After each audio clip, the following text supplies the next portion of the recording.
monkeying around, you damn dirty apes, cause this is bananas. B-A-N-A.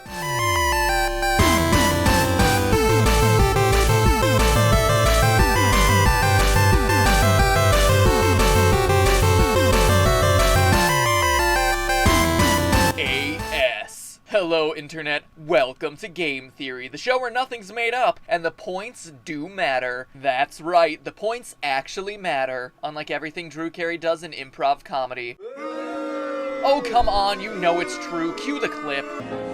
You are my soulmate, baby.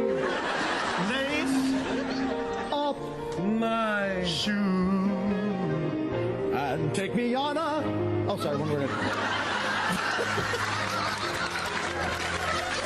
So, Donkey Kong Country. Amazing platformer, terrific franchise, flag-burning anti-American propaganda. Whoa! Step off there, Holmes. It's just a game about monkeys and bananas. Or is it? DKC is anti-USA, and that S-U-C-K-S, H-E-R-E'-S-W-H-Y.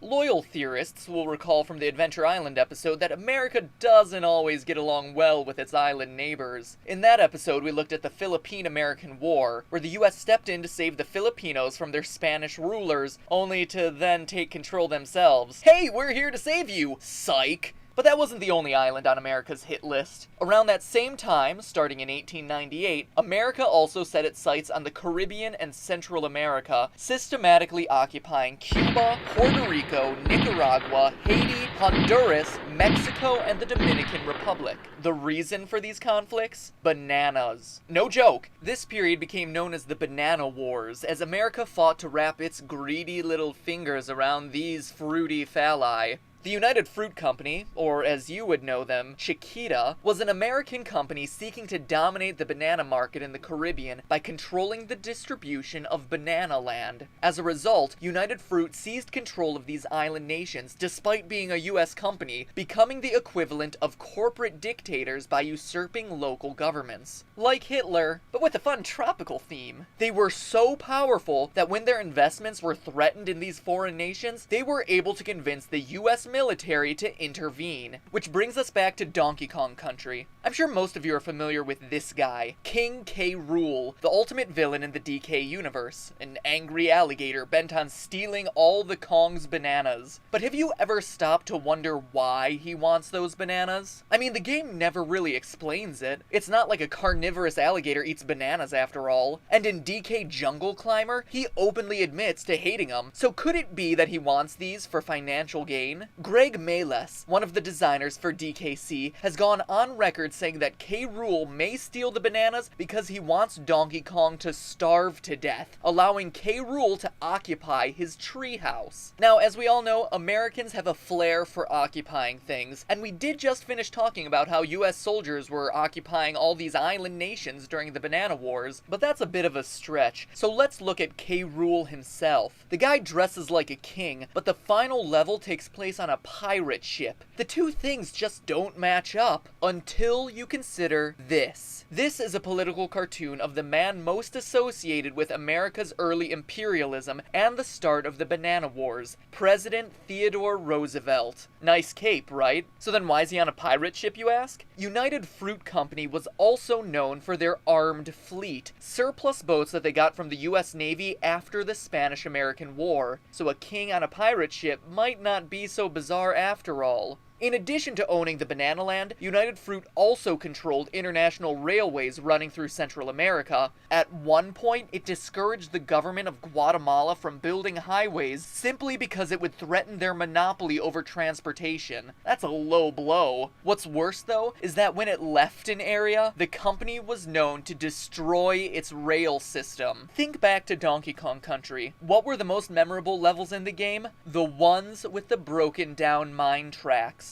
Okay, that's a lot of assumptions to make. Convincing you that a game about gorillas and alligators fighting over bananas is an allegory for American imperialism is going to take a whole lot more than phallic fruit wars, a president in a cape, a pirate ship, and some broken minecart tracks. But this is game theory, where we cover every angle possible. Thus, I present to you Krusha the Kremling, one of King K. Rool's chief underlings. In a game where clothing is limited to the occasional double windsored tie, don't you find it odd that this guy is sporting an army-issue camouflage unitard? Clearly this points to the Kremlings being symbolic of some sort of organized militia.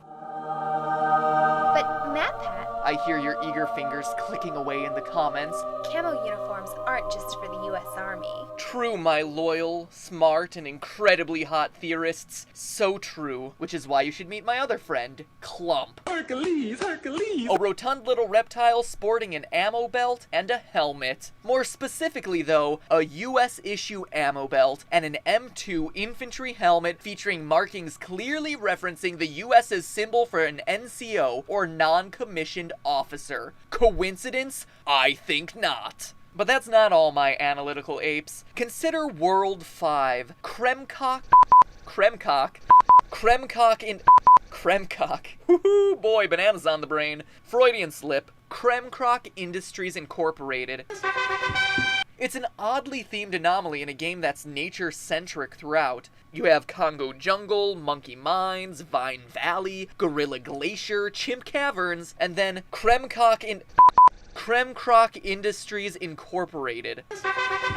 Curious, no, that the only world that makes explicit reference to the reptile invaders is the same one that's associated with industrialization. Not only that, the game goes out of its way to portray this company in a negative light. The overworld map depicts a building spewing chemicals into the air. One of the stages is named Polluted Pond, for crying out loud. The company is clearly a destructive force, ruining the beauty of Kong Island. And I'm sure I don't need to spell out for you that industrialization is pretty much always symbolic of the good old US of A. But more importantly, look at what Kremcrock is harvesting. Oil. How do I know? As soon as you enter the world, your first stage is Oil Drum Alley. Both factory levels are loaded with burning oil drums. Even the final boss is a giant oil canister. Wait, sorry, let me rephrase that. The final boss is an oversized industrial storage basin literally sent to crush the natural inhabitants of the island. Subtle much? But going beyond the America is evil, industry ruins everything aspects of this, a quirky little spin-off of the Banana Wars involved the US invading Mexico to protect their oil interests. What started off as a cute little sitcom-y misunderstanding between cultures escalated into a 6-month occupation by the US in the Mexican city of Veracruz. So let's recap. We have a war over bananas, led by an imperialistic president, featuring an industrialized enemy, with an armed fleet that owns and destroys rail lines, who uses a well-equipped army to secure fruit and oil for the good of Kremland.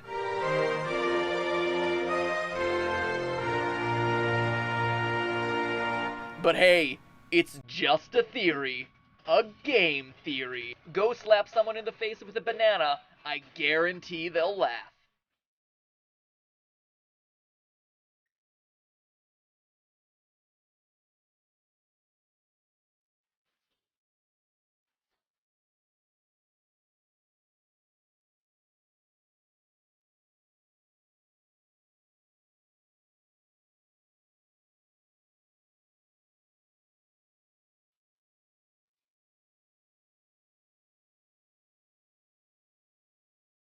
Interactive modular ring, ring, ring, ring, ring, ring, ring, banana phone. Ping pong, ping